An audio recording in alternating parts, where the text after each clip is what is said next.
এই ফোনের first impression ভিডিওতে আমি বলছিলাম বাংলাদেশের জাতীয় ডিভাইস হলেও হতে পারে এই ডিভাইসটাই CMF Phone 2 Pro।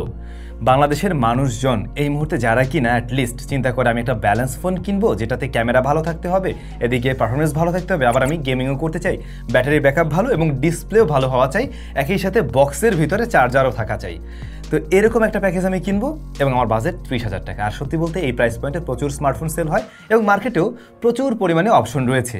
যে অপশনগুলো আছে তাদের মধ্যে থেকে উনি আবার একটু স্পেশাল, বেশ কিছু জায়গায় স্পেশাল, যে কারণে আমরা বলছিলাম এই ফোনটা জাতীয় স্মার্টফোন হলেও হতে পারে, একটা ভালো রকমের চাহিদা তৈরি হতে পারে। আমার যখন ফার্স্ট ইমপ্রেশনটা দেওয়া হয় তখন কিন্তু এই ফোনটা মাত্রই ওই দিন আসে বাংলাদেশে এবং তখন দাম প্রায় অ্যারাউন্ড 32K এর মতো ছিল, বাট রাইট নাও এটা 29,000 প্লাসের পাওয়া যাচ্ছে আর কি, 30,000-এর নিচেই বলা যায়। তো সেরকম প্রাইস পয়েন্টে এসে কিন্তু উনি একটা ভালো জায়গায় চলে এসছে বলতে পারি, বা ওই যে বললাম 30,000 টাকা প্রাইস পয়েন্টে যারা ফোন কিনবেন তাদের ক্রয় ক্ষমতার মধ্যে পড়ে গেছে। এখন এই ডিলটাই একটা ভালো ডিল হিসাবে দেখা যাচ্ছে। তবে সত্যি বলতে আমরা যে গত প্রায় 18-19 দিন ধরে এই ফোনটা ব্যবহার করছি এবং বলছিলাম আফটার 15 or 20 ডেজ আমরা একটা ইনডেপথ রিভিউ বা আমাদের টেস্টিং রেজাল্টগুলো আপনাদের সাথে শেয়ার করব, ইউজার এক্সপিরিয়েন্সগুলো শেয়ার করব, সেই বিষয়েই আজকে আলোচনা হচ্ছে আর কি। গত 18-19 দিন ব্যবহার করতে গিয়ে এর থেকে বেশ কিছু জায়গায় ভালো পেয়েছি, কিছু কিছু জায়গায় কমতি আছে যেগুলোই আবার আপনার মনে হবে 30,000 টাকায় আসলেই কমতির কারণ, হয়তো সে কারণে আপনি আবার কিনবেন না। সুতরাং আজকের ভিডিওতে আমরা টেস্টিং রেজাল্টগুলো শেয়ার করব, তবে ডিজাইন ফিজাইন এগুলো নিয়ে বিস্তারিত আগেই আলোচনা হয়েছিল, ওগুলোতে আমি না গেলাম। এই ফোনটা আমাদের কাছে পাঠিয়েছিল সেলটেক বিডি, যাদের শপ রয়েছে যমুনা ফিউচার পার্ক এবং বসুন্ধরা সিটিতে। আপনারা দুই জায়গা থেকে নিতে পারবেন এবং বর্তমানে যে লেটেস্ট প্রাইসটা আছে সেই প্রাইসে আপনারা কিনতে পারবেন। যদিও বা আমার ভিডিওর নিচে কেউ কমেন্ট করছিলেন এই ফোনটা তারা নাকি কোথায় ডেজেলে না কোথায় যেন অনেক কম দামে দেখছেন, 28,000 টাকার এরকম আশেপাশে একদম প্রথম দিন থেকেই। আমি আসলে জানি না, আমি আপনাদের কমেন্ট দেখার পর আরও অনেক শপে খোঁজ নিয়েছি, তখন এটার দাম মোটামুটি অ্যারাউন্ড 31K 32K এর মধ্যেই ছিল। এখন যে আমি প্রাইসটা বলছি অ্যারাউন্ড 30K, সেটাও কিন্তু আমি একটা দুইটা শপ না ম্যাক্সিমাম শপেই খোঁজ নিয়ে তারপর আমি ভিডিওটা করছি।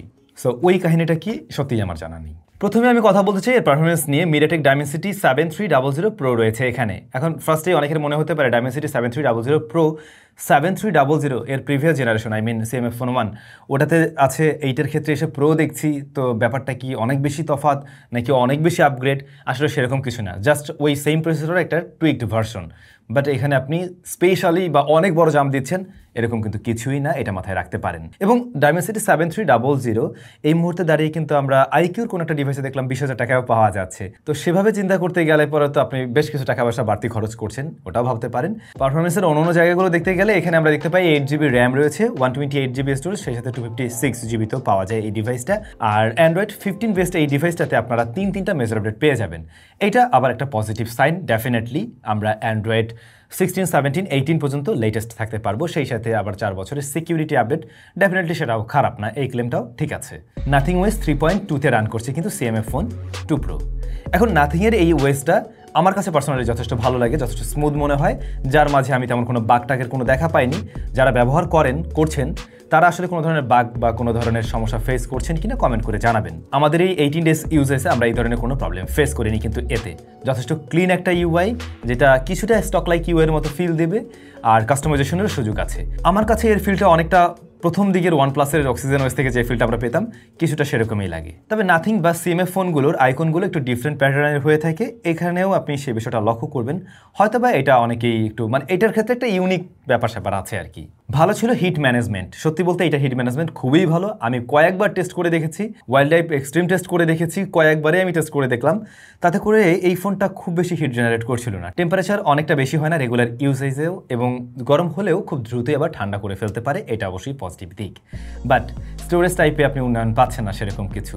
UFS 2.2 রয়েছে, এটাতে UFS 3.1 টাইপ কিছু থাকলে পরে আরও বেশি আমি আপগ্রেড দেখতাম, যেখানে IQ Z10X, হ্যাঁ ওই ফোনটার কথা বলছিলাম, ওটাতে বোধ হয় UFS 3.1 রয়েছে, যদিও বা ওই ফোনটার ইন্ডিয়ান ভ্যারিয়েন্ট পাওয়া যায় মোটামুটি 20-21 হাজার টাকাতেই। তবে ভাই নাথিংয়ের UI যথেষ্ট অপটিমাইজড হওয়ার ফলে এইটার ক্ষেত্রে কিন্তু খুব ভালো আউটপুট পাবেন বেশ কিছু জায়গায়। ফার্স্ট অফ অল এদের র্যাম ম্যানেজমেন্ট, মাল্টিটাস্কিংয়ে আপনি খুবই ভালো রেজাল্ট পাবেন। 8GB র্যাম দিয়েই দেখবেন যেখানে অনেক 12GB ফোনের মতোই সে পারফর্ম করতে পারছে, ব্যাকগ্রাউন্ডে অ্যাপগুলোকে ধরে রাখতে পারে, রান করে রাখতে পারে, এটা একটা positive side. App open close টাইমও যথেষ্ট ফাস্টারই আছে। আর ওই যেটা বললাম স্টোরেজ টাইপ, ওটাও চেক করে দেখেছি, UFS 3.1 হলে আরও বেশি বেটার হতো। অনেক UFS 3.2.2 যুক্ত স্মার্টফোনের চাইতে এইটার রিড স্পিড ফাস্টার আছে। বাট এদিকে গেমিংয়ে এসে কিন্তু আবার দারুণ খেলা দেখেছে, বিশেষ করে PUBG-তে 120 FPS আপনি গেম প্লে করতে পারবেন। অন্যদিকে দেখুন এই যে Moto S60 Pro, এই ডিভাইসটাতে সর্বোচ্চ 60 FPS গেম প্লে করা যায় পাবজিতে, বাট এটা 120 FPS পর্যন্ত দিয়ে রাখছে। যদিও বা ফ্রেম রেট একদম স্টেবলভাবে ধরে রাখতে পারছিল না, ফ্রেম রেট ওঠানামা করছিল। আমি মোটামুটি এটাকে 16তে আসতে দেখেছি, 11তেও আসতে দেখেছি। অ্যাভারেজে আমরা এটাকে 117 এরকম রাখতে পারি। এটা আধা ঘন্টা গেম প্লে রেজাল্ট আমি বলছি। তবে ভালো বিষয়, এতে করে ফোনটা হিট জেনারেট করে না, হালকা ওয়ার্ম হয়, 37-38 ডিগ্রি পর্যন্ত যায়, যেটা আমার কাছে একেবারেই ন্যাচারাল নর্মাল মনে হয়েছে। গেনশন ইম্প্যাক্টে কাস্টম গ্রাফিক্স 60 FPS এই ফোনটাতে আমরা গেম প্লে করি। ডেফিনেটলি এটা অনেক ভারী গেম, এই ফোন দিয়ে আসলে আমার মনে হয় না মানুষজন এই গেম খেলবে, তারপরেও আমরা ট্রাই করে দেখেছি। তো এভাবেও এই ফোনটা ভালো হ্যান্ডেল করতে পারছে। অপটিমাইজেশন ভালো হওয়াতে এখানে ফ্রেম রেট ভালো ছিল, লাইক 40 মিনিটসের অ্যাভারেজে বলা যেতে পারে এটা 58 মতো ফ্রেম রেট ধরে রাখতে পারছে, যেটা ডেফিনেটলি ভালো জায়গায় থাকে। আমরা মাঝে মধ্যে মাইক্রো স্ট্যাটার পেয়েছি, কিন্তু বড় কোনো ল্যাগ বা হেভি স্ট্যাটার আমরা লক্ষ্য করিনি এতে। ফ্রি ফায়ার 60 FPS প্লে করেছি এবং স্ট্যাবল রেজাল্ট দিতে পারছে এই ফোনটা এবং গরম হয়নি। সুতরাং আপনি পাবজি, ফ্রি ফায়ারের মতো গেমগুলো এটা দিয়ে অনায়াসে খেলতে পারবেন। বরং এই প্রাইস পয়েন্টের মনে হয় না আর কোনো ফোন আপনাকে 120 FPS এই মুহূর্তে দিচ্ছে। এমনকি ওই যে IQ Z10X এর কথা বললাম, সেম প্রসেসর থাকা সত্ত্বেও ওই ফোনটা কিন্তু আবার 120 FPS পর্যন্ত দিতে পারেনি, যেটা এই ফোনটা ডেলিভার করতে পারছে। সো ওই যে দামের একটা তফাৎ আছে, ওইখানে এসে আপনি কয়েকটা জায়গায় উন্নয়ন পাবেন। এক হচ্ছে গিয়ে ইউআইয়ে, আমার মনে হয় ওই আইকিউর ইউআইয়ের চাইতে এটার ইউআই ভালো লাগবে। দ্বিতীয়ত গেমিংয়ে এপিএসটা অনেক বেশি পাচ্ছেন। আর ওদের যে শর্টকাট কাস্টম বাটন, যেটা আমরা নাথিং ফোন 3 পেয়েছিলাম, এটাও কিন্তু এখানে আছে। ডে টু ডে লাইফে এটা আপনার কাজে লাগতে পারে। যদিও বা এই ফোনে তেমন কোনো এআইআর ফিচার আপনি পাচ্ছেন না, তবে এইটা অনেকটা আপনাকে হেল্প করবে ডে টু ডে টাস্কে। স্ক্রিনশট নেওয়া, স্ক্রিনশটের টাইমে রেকর্ড করে রাখা, এই ব্যাপারগুলো কাজে লাগতে পারে বোধ হয়। CMF Phone 2 Proর রিয়ারে 3টে শুটার আছে। এর মেইন শুটার 50 মেগাপিক্সেলের ISOCELL S5KZN9, অদ্ভুত নাম। পরবর্তী শুটার 50 মেগাপিক্সেলের, যেটা টেলিফটো জুম লেন্স, এবং এখানে আপনি 2x অপটিক্যাল জুম পেয়ে যাবেন। এটা অমনিভিশনের সেন্সর OV50D। তো এই টেলিফটোটা মূলত এরকম প্রাইস ব্র্যাকেটে খুব একটা দেখা যায় না, খুব একটা না মনে হয়, পাওয়াই তো যায় না মনে হয়। আর পরবর্তী শুটার হলো 8 মেগাপিক্সেলের, যা আলট্রা ওয়াইডে ছবি নেবে। সো এই যে সেটআপটা, এই সেটআপটা ডেফিনেটলি আপনি আন্ডার 30K ভালো বলতে পারছেন। ছবির রেজাল্ট কি সেটাতে তো আমরা আসবো, বাট সেটআপ ভালো, আমি ওটাই বলছি। এছাড়া ফ্রন্ট ফেসিং ক্যামেরা রয়েছে 16 মেগাপিক্সেলের শুটার। দেখুন, আপনার হাতে আরেকটু বাজেট আছে, একদম সোজা সাপটা হিসাব, আপনার হাতে আরেকটু বাজেট আছে, আবার আপনি নাথিংয়ের ফোনেই চান, সেক্ষেত্রে আমি বলবো আপনি চয়েস করুন nothing phone 3A। Nothing phone 3 এর ছবি এর চাইতে ভালো হবে, এটাই সত্যি। তবে এটাও ঠিক, আন্ডার 30K যে ধরনের ফোন পাওয়া যায়, সেই জায়গায় গিয়ে আবার ওনার মেইন ক্যামেরা খুব ভালোভাবে স্ট্যান্ডার্ড করতে পারছে, একই সাথে পোর্ট্রেট মোডেও ভালো রেজাল্ট দিচ্ছে। এটা হচ্ছে গিয়ে সারমর্ম। এবার চলুন ক্যামেরার রেজাল্ট কীভাবে দেখি। ক্যামেরার রেজাল্ট, মেইন ক্যামেরাটা বেশ ব্রাইট ছবি দেয়, কালারফুল ছবি দেয়, ভাইব্রেন্ট ছবি, দেখতে ভালো লাগে। আবার যদি আমি বলি আই ক্যাচি টাইপের বা কোনটা দেখতে আরও বেশি প্রাণবন্ত লাগে, তখন গিয়ে নাথিং ফোন 3A এগিয়ে থাকবে। আবার এই প্রাইস পয়েন্টে, 30-29 হাজার টাকা প্রাইস ব্র্যাকেটে যে ধরনের ফোনগুলো পাওয়া যায়, তাদের থেকে ওর ছবিতে শার্পনেস, ডিটেল ভালো পাওয়া যাচ্ছে। ডায়নামিক রেঞ্জ একেবারে সুপার লেভেলের রাইডার না হলেও গুড এনাফ একটা রেজাল্ট দিতে পারে। তবে কিছু ছবি আমার কাছে একটু ওভার প্রসেসড লাগছে, মানে আপনার কাছে মনে হতে পারে এটা একটু প্রসেসড টাইপের কোনো ছবি, হয়তো এটা ফেস করবেন। খুব বেশি শার্পনেস, একেবারে সুপার ডিটেল এমনটাও না, বাট এর ছবিগুলো আপনাদের আশা করছি ভালো লাগবে। নাইট মোডে CMF Phone 2 Pro খুব ব্রাইট করে ছবি দেয় এমনটা না। যদি মানে লাইটিং কন্ডিশন খুবই দুর্বল হয়, একেবারে খুব একটা ভালো লাইট না হয়, তাহলে আপনি নাইট মোডে খুব একটা যাচ্ছই ছবি পাবেন না এর থেকে। যদি লাইটিং সোর্স মোটামুটি ভালো থাকে, তখন গিয়ে আবার ও হাইলাইটটাও ভালো ব্যালেন্স করতে পারে। যে এরিয়াগুলোতে লো লাইট রয়েছে একটু কমালো, সেগুলোকে মোটামুটি ব্যালেন্স করা ট্রাই করে। নয়েজ গ্রেন কাট করে, বাট কাট করতে গিয়ে কিছুটা সফট করে আর একটু কন্ট্রাস্ট বাড়ে। সো সেই ছবিগুলো দেখতে খারাপ লাগে না, বাট লাইট অনেক কম হলে তখন কিন্তু খুব একটা ভালো রেজাল্ট পাবেন না নাইট মোডেও। আর এর যে আলট্রাওয়াইড শুটারটা, এইটা আবার একেবারে অ্যাজ ইউজুয়াল টাইপের, এটা খুব একটা দারুণ আউটপুট দিতে পারেনি। যেখানে মেইন ক্যামেরার সাথে কম্প্যারিজনে নিতে গেলে বোঝা যায় এটাতে ডিটেল কম রয়েছে, এটা একটু কন্ট্রাস্টিভ ভাইবের ছবি দেয়, আবার এর কর্নার এরিয়াগুলোতেও ডিটেল কম থাকে। ডিলাইট কন্ডিশনে আমি বলবো এর দিয়ে ছবি নেওয়ার জন্য লো লাইটে বা আন্ডার এক্সপোজারের ছবি খুব একটা ভালো আসবে না আসলে। আর পোর্ট্রেট মোড, হ্যাঁ এই জায়গাটা আবার ভালো করছে উনি। এই জায়গাটা ম্যাক্সিমাম মানুষের কাছে ভালো লাগার কথা। আপনি 1x, 2x, 3x, 4x পর্যন্ত পোর্ট্রেট নিতে পারবেন, এবং সেক্ষেত্রে 100mm গিয়ে দাঁড়ায় 4x কিন্তু, এবং 70mm দাঁড়ায় হচ্ছে গিয়ে 3XA। সো এই ফোকাল লেন্থের পোর্ট্রেটগুলো ডেফিনেটলি ভালো লাগে দেখতে, মানে বডি শেপটা পারফেক্ট মনে হয়, ব্যাকগ্রাউন্ড ব্লারনেসটা আর্টিফিশিয়াল লাগে না, অনেকটা ন্যাচারাল DSLR টাইপের একটা ভাইব ক্রিয়েট করতে পারে, এবং এজ ডিটেকশনও ভালো। বাট এটাও ঠিক, স্কিন টোনটা একেবারে ন্যাচারাল নেই, যেখানে আমরা কিছুটা সফটনেস লক্ষ্য করছি, এবং কালার টোন শিফট করছে। কালার টোনটা কিছুটা মানে আপনার কাছে মনে হতে পারে একটু ফিল্টার টাইপেরও লাগতে পারে, যেটা আমার কাছে মনে হয়েছে, এবং মনে হয় না যে খুব একটা এডিট করারও প্রয়োজন পড়বে।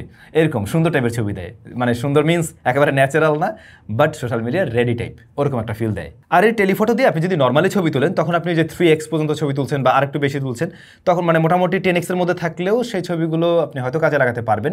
3x 4x এর ছবিগুলোতে ভালো ডিটেলই থাকে, কিন্তু এর উপরে যেতে থাকলে সেগুলোতে ততটা ডিটেল পাওয়া যায় না, আপনার প্রসেসিংও তেমন দারুণ মনে হয়নি। মূলত এই লেন্সটা দেওয়া হয়েছে আসলে পোর্ট্রেটের জন্য। সো আশা করছি পোর্ট্রেট আপনাকে সন্তুষ্ট করতে পারবে। এরপরে বাকি থাকলো কি ফ্রন্ট ফেসিং ক্যামেরা। 16 মেগাপিক্সেলের ফ্রন্ট ফেসিং ক্যামেরাটা আমার কাছে অনেকটাই সফট লেগেছে, সেটা ইনডোর আউটডোর বোথ কন্ডিশনে, এবং ডাইনামিক রেঞ্জ হ্যান্ডেলও ততটা ওয়াইডেড না। মানে রিয়ারের ক্যামেরাগুলো মোটামুটি ভালো পারফর্ম করলেও ফ্রন্ট ফেসিং ক্যামেরাটা আমার কাছে খুব একটা ভালো মনে হয়নি। ভিডিও রেকর্ড করা যায় সর্বোচ্চ 4K 30 FPS এ। 4K 30 FPS দিয়ে রেকর্ড করতে পারবেন, স্ট্যাবিলিটিও মোটামুটি পাবেন, ইএস আছে, বাট ভিডিওতে জিটারিং আছে, এবং ভিডিও ততটা শার্প মনে হয়নি মানে 4K অনুযায়ী। ভিডিও আমার কাছে আমার মনে হয় এই বাজেটেই আমরা আরেকটু খোঁজাখুঁজি করলে ভিডিওর জন্য আরেকটু বেটার ফোন পেতে পারি। আর ফ্রন্ট ফেসিং ক্যামেরায় ভিডিও রেকর্ড করা যায় সর্বোচ্চ 1080p-তে। এই জায়গাটা আবার একটু কমতি আছে। অনেকেই চায় ব্লগিং করবেন, তো যারা ব্লগিং করতে চান তাদের জন্য এখানে রেজুলেশন একটা ম্যাটার করছে আর কি। তো যারা ব্লগিং করবেন তাদের কাছে এটা ম্যাটার করতে পারে, রেজুলেশনের একটা কমতি আছে, এবং কালার টোন শিফট করে কিছুটা, প্লাস এটা অনেকটা কন্ট্রাস্টি করে প্রেজেন্ট করছে, হয়তো খেয়াল করছেন। আর এটার মাইক্রোফোন কোয়ালিটি আমি এর আগে চেক করে দেখেছি, আমার কাছে ভালো লেগেছে, তবে এই ফোনের স্পিকারে কিন্তু না, ভালো লেগেছে অন্য স্পিকারে নেওয়ার পরে। বিষয়টা হলো এই ফোনে সিঙ্গেল স্পিকার দিয়ে রাখছে। ভাই 30,000 টাকা বা আপনি 28,000 টাকা দিয়ে কেনেন না কেন, এরকম একটা ফোনের সাথে আপনি সিঙ্গেল স্পিকার পাচ্ছেন, এটা আসলে কোনোভাবেই মানে ব্যাপারটা যায় না। নাথিং ফোন 3 তো মনে হয় একটা স্পিকার দিয়ে রাখছে, এই ব্যাপারটা হলো না। এই ফোনগুলোতে এত ভালো কিছু করার ট্রাই করছে, বেশ ব্যালেন্স করার ট্রাই করছে, এইখানে এসে এরকম একটা কমতি, যেটা আসলেই কোনোভাবে মেক সেন্স করে না।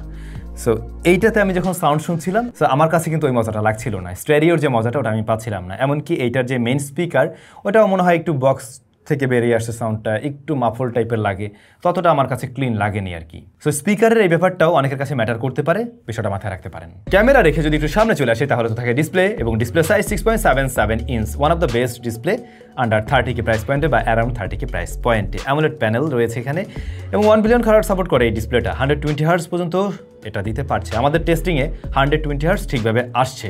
HDR10+ এর সাপোর্ট পেয়েছি, এবং 3000 nits number game pick brightness সেটাও এখানে আছে। নাম্বার গেম হোক আর যাই হোক, আপনি আউটডোরে আর কি এটার ব্রাইটনেস ভালো পাবেন। ডিরেক্ট সানলাইটেও এটা চালানোর উপযোগী ছিল। আসলে HBM ব্রাইটনেস রয়েছে এতে 1300 নিটস, সুতরাং সেটা দিয়ে আপনি ইজিলি আউটডোরে চালাতে পারবেন। আর আমরা এটাতে কিন্তু ইউটিউবের HDR ভিডিও প্লে করে দেখছিলাম, প্লেব্যাক ঠিক আছে, কোনো ধরনের কাটসাট বা ওই ল্যাগ পাইনি আর কি। প্রোটেকশন করছে প্যান্ডা গ্লাস, এইখানে আরেকটু বেটার কোনো প্রোটেকশন দিতে পারতো, ওরা দেওয়া উচিত ছিল। সেই সাথে এই ফোনটাতে কিন্তু IP রেটিংয়ে পিছিয়ে আছে, IP54 এর রেটিং রয়েছে, যেটা ডেফিনেটলি একটা মানে কি বলবো, এরকম প্রাইস পয়েন্টের ফোনের সাথে এখন যায় না, কারণ এই মুহূর্তে আমরা IP রেটিংটা আসলে অন্য লেভেলেই দেখতে পাই, IP68, 69 ম্যাক্সিমাম ডিভাইসে দেখতে পাই। তো নাথিংয়ের এই জায়গায় কমতি আছে, আপনি চাইলে আপনার ফোনটাকে অনায়াসে ভিজাতে পারছেন না। এটা থাকলে সুবিধা, মানে এটা থাকতেই হয় এমন না, বাট থাকলে একটা বাড়তি সুবিধা হিসেবে থাকে, যেহেতু এই প্রাইস পয়েন্টটা আমরা অন্যান্য ফোনেও দেখি, যে কারণে আমি বললাম। এখন এই ডিসপ্লেটার ভিউ ভালো, এই ডিসপ্লেটা দেখতে ভালো লাগতেছে, কালার রিপ্রেজেন্টেশন ভালো, টাচ রেসপন্স ভালো আছে, সেগুলোতে কোনো প্রবলেম নেই। বাট আমার প্রবলেম হলো এটার চিন বেজেল সিমেট্রিক্যাল দেখতেছেন ঠিকই, বাট অনেক মোটা। এর চাইতে লোয়ার বেজেলের ফোন এই প্রাইস পয়েন্টে পাওয়া যায়। এখন এই জিনিসটা আপনার কাছে কেমন লাগছে সেটা আপনারা কমেন্ট করে জানাবেন, এইটা আপনাদের উপরে থাকলো। পার্সোনালি আমার কাছে বেজেল বেশ মোটা মনে হয়েছে। পাঁচল কার্টন রয়েছে, এটাও অনেক বড়, টপ সেন্টারে এটাও অনেক বড়। এর বাইরে গিয়ে বলতে গেলে যথেষ্ট স্মুথ এবং কালারফুল একটা display. So I hope display ব্যাপারটাও ক্লিয়ার। এটাতে ফিঙ্গারপ্রিন্ট স্ক্যানার রয়েছে ডিসপ্লের তলায় অবশ্যই, তবে একটু পজিশনটা উইয়ার্ড লাগতে পারে, একটু নিচ দিকে, তো এটাকে রিস্ক করতে গেলে একটু আপনার কাছে প্যারা লাগতে পারে, বাট একবার যদি ওখানে পৌঁছতে পারেন তাহলে অবশ্যই দ্রুতই আনলক করতে পারছেন উনি। আবার হ্যাপটিক ফিডব্যাক যখন আপনি ওই 28-29 হাজার টাকার ফোনের সাথে কম্পেয়ার করছেন, দেন এটা কিছুটা এগিয়ে থাকবে। 5000 mAh এর ব্যাটারি এবং বক্সে ওরা 33 ওয়াটের চার্জার দিয়েছে। অ্যাটলিস্ট চার্জার এই ফোনটার সাথে দিচ্ছে, এই জন্য ওদেরকে থ্যাঙ্কস।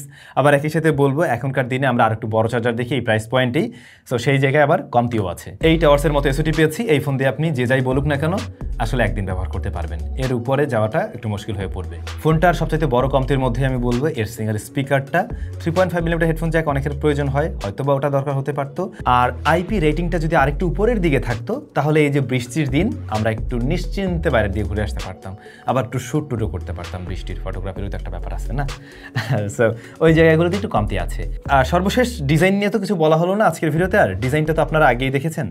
এই ডিজাইনের ব্যাপারটা টোটালি সাবজেক্টিভ হয়ে থাকে, রেগুলার অ্যাজ ইউজুয়াল ডিজাইন আমরা দেখি না, নাথিং একটু ইউনিক করা ট্রাই করে, এখানেও আপনি ওইরকম ব্যাপার দেখবেন। সো এটা আপনার উপরে থাকলো, আপনার কাছে কেমন লাগছে আপনি কমেন্ট করে জানাবেন। সবাই ভালো থাকবেন, দেখা হচ্ছে নতুন ভিডিওতে।